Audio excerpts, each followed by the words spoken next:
पिछली बार अपन ने देखे थे दो भजन, मैं निज आतम कब ध्याऊंगा और रे भाई मोह महा दुख दाता। आज इसके आगे का भजन अपन देखते हैं। लाग रयो मन चेतन सोजी। बढ़िया भजन है ना। जैसे अपन देखते हैं कि साधन साध्य कारण कार्य कर्ता कर्म करण संप्रदान सब मिलकर के एक हो गए, वो भावना इसमें आती है ना। जैसे देखते हैं जहाँ ध्यान ध्याता ध्येय का सब मतलब सब एक में एक हो जाते हैं, वो वाली भावना इसमें दयानंद राय जी ने भजन में डाली। पहले अपन भजन बोल लेते हैं। लाग रयो मन चेतन सोजी, लाग रयो मन चेतन सोजी, सेवक सेव सेव सेवक मिल, सेवक सेव सेव सेवक मिल, सेवा कौन करे पन सोजी, लाग रयो मन चेतन सोजी, लाग रयो मन चेतन सो।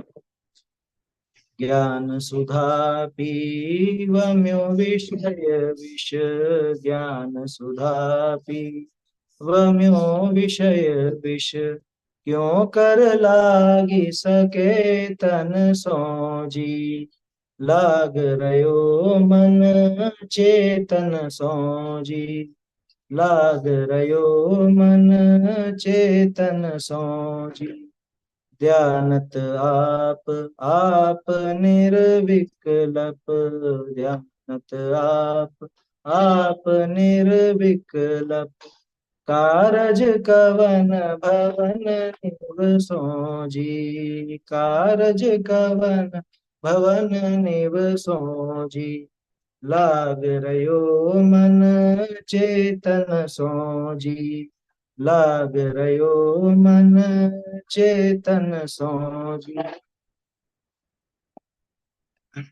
पुस्तक देव देखिए, बहुत सुंदर भजन है।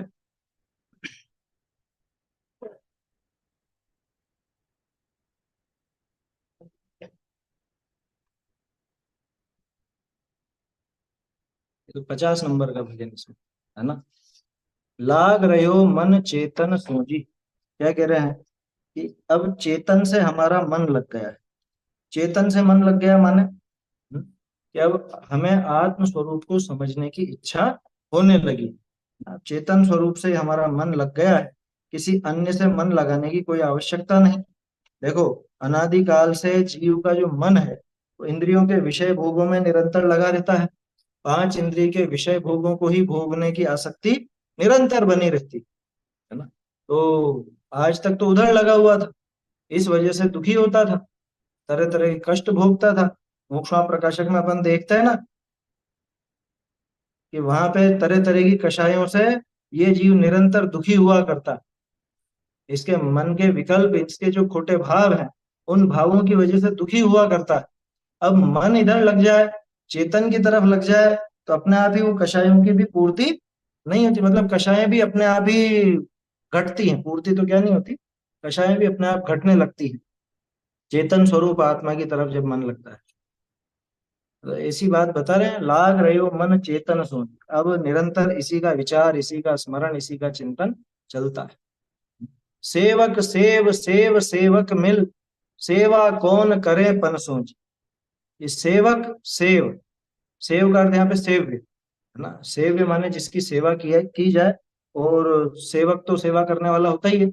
तो सेवक सेव्य और सेव्य सेवक, ये दोनों आपस में मिल गए। आज तक तो हम क्या करते थे कि हम किसी और की सेवा करते थे, है ना। तो जिसकी सेवा की जाती है वो सेव्य कहलाता, और जो सेवा करता है वो सेवक कहलाता। अथवा इसको एक दूसरे एंगल से भी अपन देख सकते हैं कि वैसे तो सेवक सेव्य में अन्य जीव कोई सेवा सेव्य हुआ और हम सेवक हुए, है ना। लेकिन यहाँ पर ये जैसे अपने परिवारजन हो गए, शरीर हो गया, इंद्रियां हो गई, पांच इंद्रिय के विषय भोग, इन्हीं की तो सेवा में लगा रहता है। आत्मानुशासन में आता है ना कि आज तक इन इंद्रियों ने तुझे गुलाम बना के रखा, अब तू अपना पुरुषार्थ जगा और इन इंद्रियों को अपने अधीन कर, इन इंद्रियों को अपनी गुलामी करा।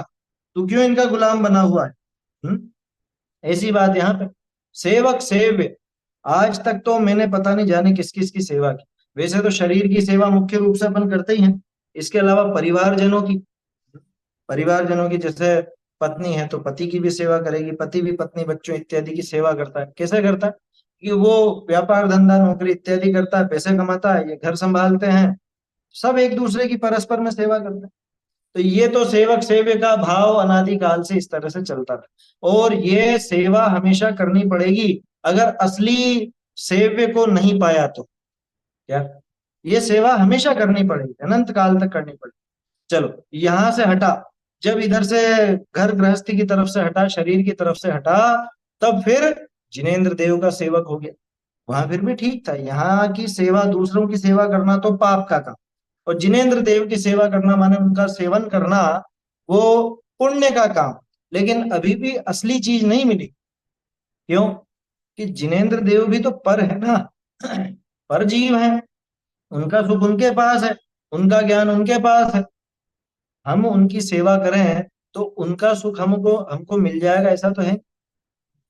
तो फिर वो बात आती, जैसे सुबह अपन ने बात देखी थी ना, जो जान दे अरहंतम वाली, मतलब 80वीं गाथा जो प्रवचन सार जी की थी, उस पर थोड़ी सी चर्चा की थी अपन।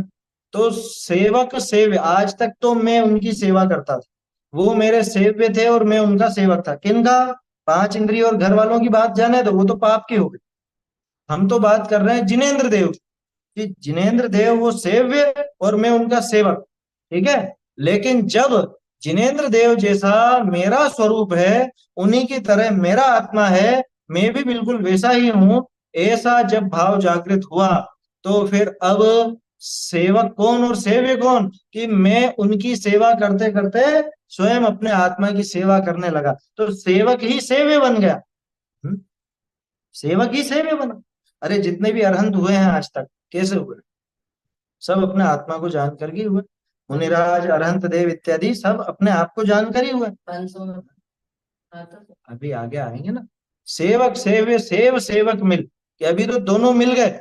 जिनेंद्र देव की सेवा करता था तो वो सेव्य थे और ये सेवक था। तो आज तक तो ऐसी स्थिति थी, लेकिन जब उनका स्वरूप समझा और उनके उपदेश पर ध्यान दिया, अपने आत्मा को समझा, तो अब सेवक और सेव्य सब मिले। हम्म? कर्ता कर्म करण अपादान संप्रदान सब षट कारक यहीं पे मिले। हाँ? सारा काम यही हो गया। तो पहले तो मैं सेवक था और वो सेव्य थे, अब मैं ही सेवक और मैं ही सेव्य, मैं स्वयं की सेवा करने वाला, तो मैं ही सेव्य और मैं ही सेवक। अच्छा एक और चीज है, सेवक शब्द का अर्थ सिर्फ सेवा करने वाला नहीं होता, सेवन करने वाले को भी सेवक कहते हैं। समझ में आ रही बात? सेवन करने वाले कि इस दवाई का सेवन करो, इस औषधि का या इस वस्तु का सेवन करो। तो सेवन करना यानी उसे भोगना, उसे जो उसको उसको भोगे, वो भी सेवक कहलाता है। तो सेवक सेव्य, इसमें भोक्ता भोग्य की बात आ गई, कर्ता कर्म की बात आ गई। आया समझ में? सेवक कौन? कि भोगने वाला, सेवन वाली बात लो तो, है ना, सेवन करने वाला यानी कि भोगने वाला, वो सेवक। और सेव्य कौन? जिसे भोगा जाए। अब बोलो कौन है आत्मा के लिए वास्तव में भोक्ता और कौन है भोग्य? स्वयं ही भोक्ता और स्वयं ही भोग्य, है ना। ये विशेष दशा में जब स्वयं आत्मलीन हो, है ना, जब स्वयं को पहचाने, तब ये ऐसे ऐसा होता है, पर्याय में वो सब एक हो गए। अरे अब तो क्या द्रव्य और क्या पर्याय, ये भेद ही पता नहीं चलता वहां। जब आत्मलीनता होती है तो वहां पे सब एक में एक हो जाता। तो सेवक सेव्य, सेव्य सेवक मिल, सेवा कौन करे पन सोजी, है ना? कौन सेवा करे, कौन से पन से करे, पन माने तरीका, बोलते हैं ना, जैसे अपनापन परायापन, पना लगाता है ना किसी के बैग, तरीका किस टाइप से, किस अपेक्षा से सेवा की जाए। कि अब तो सेवक सेव्य सब आपस में मिल गए। तो जब सेवक सेव्य सब एक में एक हो गए, अलग अलग नहीं रहे, तो अब किस पन से हम सेवा करें, और कैसे हम कहें कि हम सेवक हैं या हम सेव्य? मैं ही करता, मैं ही मेरा कर्म, मैं ही भोगता, मैं ही मेरा भोग्य, जो कुछ भी है सब मैं ही हूँ। षट कारक मेरे मुझ में ही घटित होते हैं ना, तो वो सेवक सेव्य सब मिल। ज्ञान सुधा पी वम्यो विषय विष। कि हमने ज्ञान रूपी सुधा यानी अमृत, ज्ञान रूपी सुधा पी करके वम्यो विषय विष, वम्यो, वम्यो यानी वमन कर दिया। वमन करना समझते हैं, उल्टी कर दी। अब उल्टी किसकी की जाती, कि अंदर जो खा रखा है उसी की उल्टी होगी। तो अनादिकाल से आज तक उस मिथ्यात्व को ही खा रखा था, आज तक उस मिथ्यात्व का ही ग्रहण कर रखा था। अब अब उसको वमन कर दिया। आया समझ में? जिनवाणी रूपी औषधि ऐसी है कि उसका सेवन करते ही हाथों हाथ अंदर जो कुछ भी विकार था, जो कुछ भी अंदर गंदगी थी, वो सब वमन हो जाती है ना। वो औषधि बाहर निकाल देती है, विरेचन करने वाली औषधि है ये। ज्ञान सुधा पी वम्यो विषय विष। ये विषयों के इस विष को हमने वमन कर दिया ज्ञान रूपी अमृत पी के। देखो दोनों तरह का अर्थ निकलेगा इससे। जैसे ही जिनवाणी रूपी ज्ञान की, जिनवाणी रूपी अमृत का हमने पान किया, त्यों ही हमको पांच इंद्रिय के विषय भोगों का जो विष था, है ना, वो विष अब हमने वमन कर दिया। अब वो नहीं सुहाता। और ये होता है, देखो, जिसको स्वाध्याय रुचने लगी, जिसे जिनवाणी रुचने लगी, अपने आप उसकी विषयों के प्रति आसक्ति कम हो जाती है। ये तो दिखता ही है। उसके जीवन में तरह तरह के सुधार दिखते हैं, तरह तरह से वो अपने जीवन में सुधार करता जाता है। जो कुछ भी पांच इंद्रिय के विषय भोगों में पहले लगा करता था, अब ये उनमें नहीं लगता। तो वो कह रहे हैं, एक तो ये तरीका, दूसरा क्या, ज्ञान सुधा पी। अभी बात करी थी अपने जिनवाणी की, अब यहाँ पे बात करो सम्यक ज्ञान की। सम्यक ज्ञान रूपी अमृत पी करके हमने विषयों का विष, अब विषयों का विष कौन सा, कि विषयों को जो जानने की इच्छा। अपन ने पहले भी चर्चा की थी कि विषयों का भोगना जानने पूर्वक ही होता है। हम और किसी तरह से भोगते नहीं किसी भी विषय को, है ना। भोगना माने उनको जानना। तो उनका जानने की जो एक इच्छा होती है और तत्संबंधी कषाय होती है, वो कषायों का और मिथ्यात्व का विष मैंने निकाल दिया बाहर। आज तक जिसको अंदर गले में रख रखा था, वो बाहर निकल। क्यों कर लाग सके तन सोच। अब क्यों कर मतलब कैसे, कि अब कैसे हम तन से लगे रहेंगे, यानी कब तक इस शरीर के साथ लगे रहेंगे। अब तो इस शरीर को छोड़ करके हम भी मुक्त हो जाएंगे क्या। क्यों, क्योंकि हमारा मन चेतन से लग गया है ना, और ज्ञान रूपी अमृत को हमने पी करके सारे विषयों के विष को, है ना, अनादिकालीन मिथ्यात्व के विष का वमन कर दिया। अब क्यों शरीर से लगेंगे। ध्यानत आप निर्विकल्प। ध्यानत राय जी कह रहे हैं कि स्वयं निर्विकल्प है, कि जब आप ही रहा, और कोई दूसरा रहा ही नहीं। भाई और कुछ रहा क्या, जब सेवक वही, सेव्य वही, कर्ता वही, कर्म वही, सब में कर्ता कौन की आप, कर्म कौन की आप, भोक्ता कौन आप, भोग्य कौन आप। तो ध्यानत राय जी कह रहे हैं कि जब आप सब जगह आप ही रह गया, तो अब दूसरा कौन विकल्प रहा, दूसरा कौन सा भेद खड़ा हो गया। ध्यानत आप निर्विकल्प। कारज कवन भवन निवसो जी। अब कारज कवन, कवन यानी कौन, है ना, कौन से कार्य से अब मैं भवन निवसों, अब कौन से कार्य से इस भवन में निवास करूं। क्या मतलब, अरे अब तो ये घर बार इत्यादि सब छोड़ करके मैं तो मुनि दीक्षा धारण करूंगा, अब मुनिपना धारण करूंगा, क्योंकि मुझे तो अब निरंतर निर्विकल्पता ही सुहाती है ना। अब जब स्वयं ही निर्विकल्प हो गया, अब किस भाव से मैं इस भवन में निवास करूं, किस भाव से अब इस भवन में रहना स्वीकार करूं। अब तो मैं मुनि दशा धारण करूंगा। ऐसी बात यहाँ पर आती है ना? तो बहुत सुंदर भजन है। अच्छा है कि लाग रहे हो मन चेतन सुन। आज तक जो मन विपरीत दिशा में लगता था, अन्य और वस्तुओं में लगता था, पांच इंद्रिय के विषय भोगों में लगता था, है, और दुनिया भर के जो भी हैं कषाय भाव, उन्हीं में लगा रहता था। भाई मन का काम क्या है, मन बहुत चंचल होता है ना, मन हमेशा भटकाता है, इधर से उधर दौड़ता है। अरे हम जिस भी चीज के लिए, मतलब आप ये मानो कि कुछ भी आप काम करते हो, कोई भी कार्य आप करने की सोचते हो, तो उसके पीछे वो मन ही तो है सारा का सारा। मन में ऐसा विकल्प हुआ कि अभी मैं उठ करके जाऊं और ठंडा पानी पीऊं, मन में ऐसा विकल्प हुआ कि जाकर के पसीना पहुंचूं और आराम से ठंडे ठंडे एसी में बैठूं, मन में ऐसा विकल्प हुआ कि अभी वहां घूमने जाऊं, बाहर थोड़ा सा ठंडी हवा खा करके आऊं, मन में ऐसा विकल्प हुआ उससे बात करूं, मन में उस ऐसा विकल्प हुआ ये करूं, ये खाऊं और ये पीऊं और तरह तरह की चीजें, बोलो, जो कुछ भी है सारा का सारा खेल मन का ही तो है। और मन अगर आत्मा की तरफ लग जाए तो ये सारे विकल्प समाप्त। आत्मानुशासन में अ, शायद 170 या 180, कौन सा है वो? उसमें लिखा उन्होंने कि मन रूपी बंदर को शास्त्र रूपी वृक्ष पर छोड़ दो। क्या मन चंचल है ना, बंदर जैसा है। मन कपि कई जगह आया है, मन तो बिल्कुल वास्तव में बंदर जैसा। तो जैसे बंदर को कुछ ना कुछ चाहिए, क्या उसको अपना जो भी जोश है, जो उसका उत्साह है, उस उत्साह को दिखाने के लिए या उस उत्साह को निकालने के लिए कुछ ना कुछ हरकत करेगा वो। चंचल है वो। अब वो आप उसको कुछ भी नहीं मिलेगा तो आपके घर के ऊपर आकर के तोड़ फोड़ करेगा, छतों पर आएगा, छत पर जो सामान पड़ा होगा वो करेगा, अरे कपड़े फाड़ देगा। और ज्यादा ही शैतान और समझदार हो, कपड़े पहन लेगा। नहीं देखा क्या ऐसा? हाँ। पहन सकता है। छत पे आपने गादी तकिया अगर बिछाए, मतलब वो सुखाने डाले हैं, उन पे लोट लगाएगा। ऐसे दृश्य देखे या नहीं देखे कभी? हमने तो खूब देखे। क्या?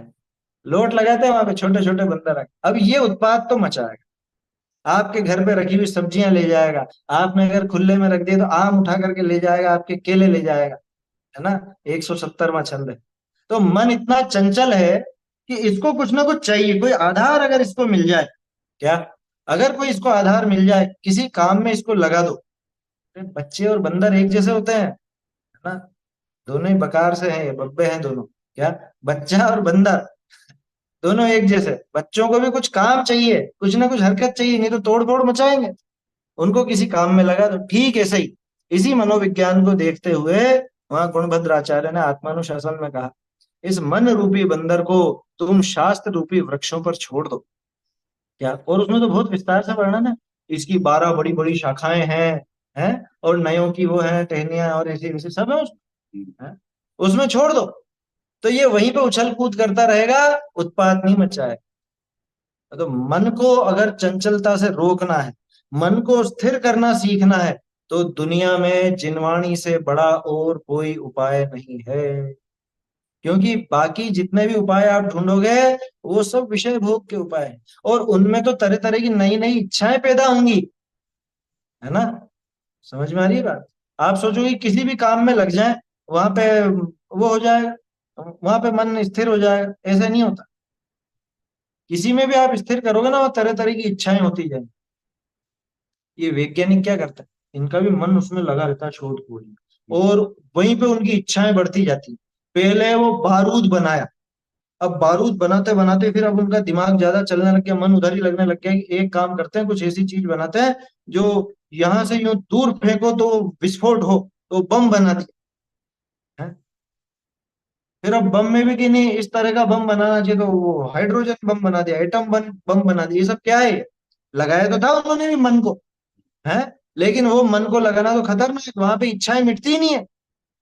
और यहाँ मन को लगाए तो यहाँ मन की चंचलता समाप्त होती है। क्यों? क्योंकि ये विषय भोग की तरफ नहीं ले जाती। जिनवाणी विषय भोगों की तरफ नहीं ले जाती, बल्कि विषय भोगों का समापन कर।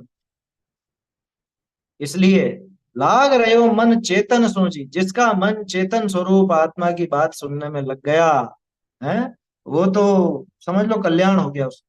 वो जीव निरंतर सुख पाएगा, वो ही सुखी रहेगा। आगे सुख की प्राप्ति उसी को होने वाली। तो अपने को भी यही करना चाहिए। ध्यानत राय जी ये एक तरह से प्रेरणा दे रहे हैं, भैया मन को चेतन से लगाओ। अच्छा एक और चीज है, देखो, सबसे नजदीक यही है ना, है? मन के सबसे नजदीक कौन? अब मन को हम इतना थकाते हैं, इधर लेके उधर लेके उधर लेके तरह तरह के विषय भोगों में। जो सबसे नजदीकी है, जिससे एक क्षेत्र होगा संबंध है, उस चेतन स्वरूप आत्मा से क्यों नहीं, मतलब इसका मिलान कराते? क्यों नहीं मन को उधर लगाते? हम्म? आया समझ में? ऐसा है। हाँ वहां तो है ही सही, दर्शन पाउड़ की गाथा है, जिन वर्ण मोसह मिणम, जिन वचन अमृत औषधि, है। जिनेन्द्र भगवान के वचनों को अमृत औषधि कहा है, अमृतमयी औषधि, सारा जहर उतार देती। ये जो है ना, वम्यो विषय विष, है, वमन करा देती। ये स्वयं वांत मोहा, ऐसा है ना, जिन वचसी रमनते, ये स्वयं वांत मोहा, कि जो जिन वचनों में रमण करते हैं वो स्वयं ही वमन कर देते हैं मोह का। अमृत चंद्राचार्य ने वही प्रयोग किया।